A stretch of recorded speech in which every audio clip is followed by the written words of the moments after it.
Crankcase family, guys, welcome back to another video. Last we left off, I gave you guys a quick sneak peek under the engine. This is my brand new RS 2000 package, guys. This motor is built by Real Street Performance, capable of handling 2,000 horsepower, which is crazy. I just dropped it in last week.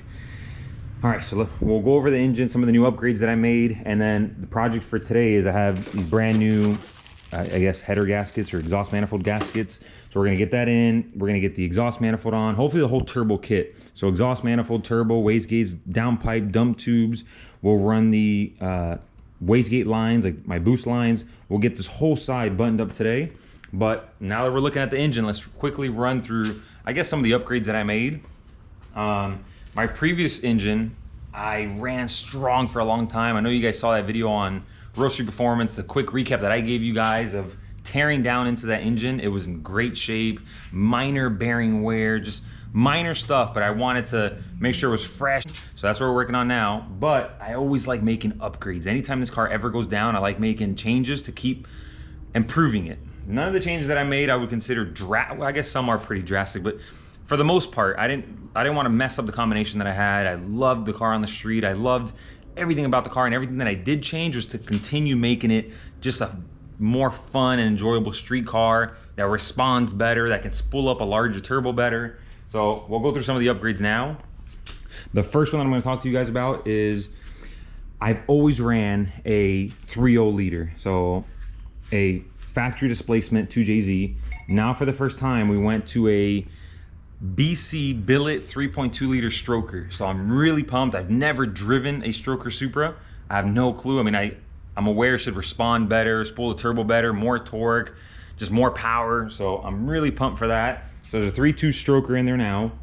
The same rods, brand new, but rods like what I had before, the R&R aluminum rods, Real Street billet main caps.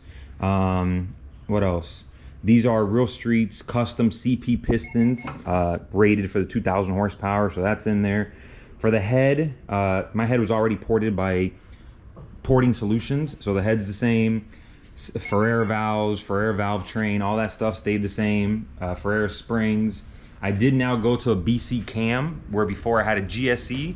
I went to a BC 276 cams, so new cams, changes to the bottom end. What else? One of the other things that I noticed is when I got this engine back from Real Street Performance, it now has a copper head gasket. I've always ran a factory head gasket, but if you look right through here, let me see if I can get closer. If you look right through there, we now have a copper head gasket. That tells you that things are getting serious. And then let's address this. This is new as well. I've never ran this in the front. I know I posted pictures on Instagram, and a lot of you guys are asking me if I went mechanical fuel pump, and I did not. I still have the Weldon electric pump in the rear. What this is, guys, it's actually a vacuum pump. This is a new product released by Powerhouse Racing. It's actually a Daily Engineering's product, but the kit is sold by Powerhouse Racing. The intent of this, guys, I actually got new valve covers as well. Once I get the header on and everything's done over there, we'll get the new valve covers on. I'll show you guys what those look like. I'm really excited. PHR, I bought them from PHR and did a beautiful job with them, so I can't wait to show you guys. I'll show you guys in this video. But what this is, it's a vacuum pump to release crankcase pressure. So last time we were out racing, and I won that event at the reunion. Guys, at that event, the car saw around 60 pounds of boost, and anything in that boost level, the car was creating so much crankcase pressure that it was pushing oil to my catch can. So these are the breather lines that I had before, which are relatively small. I had 2-10s. I mean, they worked great for 50 pounds, 55 pounds, but once we got into that 60 range, maybe I wasn't letting the engine breathe enough, and it was pushing oil out of both of these guys and filling up my catch can. I had a beautiful catch can. It's actually over here. It's a Sound Performance catch can, but it was filling this thing up in a hurry, so I now upgraded the catch can. It came in today, but I don't have the package here with me. It's shipped to my mom's house, but I got a 1-gallon catch can, so much larger, with twin little intakes, twin filters. So it's now a Powerhouse Racing catch can, so that's going to go in that corner. But again, what this is, if you look here, there's a -10 line here and a -10 line here. That's going to pull vacuum, so it's cam driven. So instead of just naturally blowing out, I guess the gases is going to be sucking crankcase pressure out of 2 front ports on my new valve covers. So it sucks right out of there, and then it's got a dash 16 at the bottom, very large, that I'm going to run all the way back to the new catch can. And then it also will have 2 more dash 10 or 12, I think they are, breathers in the back of the new valve covers that also go to the catch can. So those 2 back ones will be with the check valve. So this can breathe if necessary. That check valve will open and it'll give even more venting of the engine. Guys, so this is gonna be a great standalone product. It could also be something that's combined with the dry sump that keeps your AC system. That one doesn't create as much vacuum as the full drag dry sump kit. So you can always add this for additional crankcase, I guess, help. So that's what that is. It's not for fuel, it's actually for vacuum. Pretty soon you'll see me plumb it all up. I'm also gonna have to make some changes here. I had a hard, this is like a dash 20, I believe. I had a hard line that ran for the water, right from the radiator, right to the side of the head. That's not gonna fit anymore, so I'm gonna have to take the radiator off, maybe cut here, do like a quick 90, and then weld this bung again here in the corner so I can run the line without it interrupting with this new system here in the way. So enough explanation. Let me show you guys my exhaust manifold, all that stuff I actually took to get ceramic coating, and it came out beautiful. If you guys are interested in ceramic coating your stuff, I went to jet coating, and this is how it came out, guys. So I decided to do my downpipe in black. This is all ceramic coating. It helps with heat, and it just looks so much cleaner. These parts, man, even when you buy them new, shortly after, they all start to rust out. So this looks way nicer. So this is my downpipe, both my dump tubes for both my wastegates, my PHR exhaust manifold, and this thing's a work of art, man.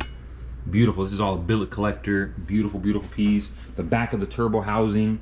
So enough talking, let's get to work. Let's get working on this now. I have very little time before Florida 2K to get the car finished and dynoed and ready to race. And I'm gonna bring you guys along for the journey. Come on, guys.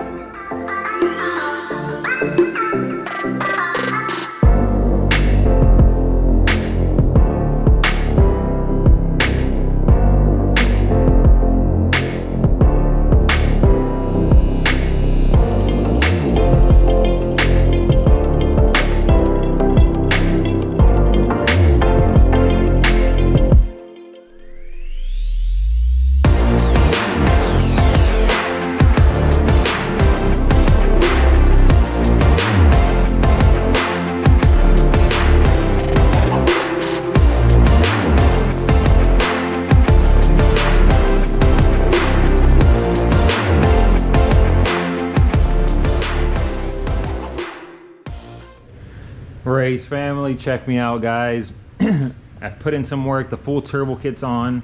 I'll show you guys an up close. This is a brand new turbo, guys, so let's start by talking about that. Before, we ran a Precision 8385. I had that turbo for about 3 years, and I just upgraded to a Precision 8685. So just slightly bigger. It's not gonna make a mountain of power over what I had before, but it should make a decent amount more than before. If you look as well, it's got the T51R. I bought this turbo from Real Street Performance.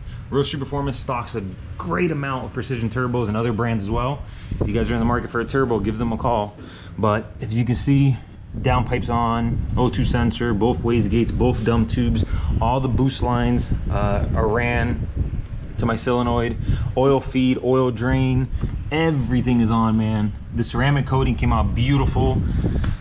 The polished turbo, I didn't have a polished turbo before, it looks badass. And then the other thing I was talking to you guys about a minute ago, if you look up here, guys, these are our brand new Phr valve covers. They say Baltic Supra on both sides, which is so badass. And they're all 100% fully billet aluminum. So freaking awesome.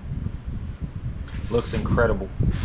Like I said earlier as well, you can see it's got vents. It's got 2 in the front and 2 in the back. These 2 front ones are gonna go straight to our vacuum pump, and the 2 rear ones go straight to the catch can. So we made good progress today. My plan was to go to ATF speed as well today to pick up the transmission, but it got late on me. I spent a couple hours doing this, and then I had to work while I did this as well. So it's all buttoned up. Tomorrow morning we'll run to ATF, we'll pick up the transmissions, and I'll work on getting it installed, give you guys an update on that as well. But for today, I hope you guys enjoyed that quick time lapse of putting everything back together, and I'm loving how this is coming out. I can't wait to hear that turbo, man. Oh, I forgot one thing. This goes here.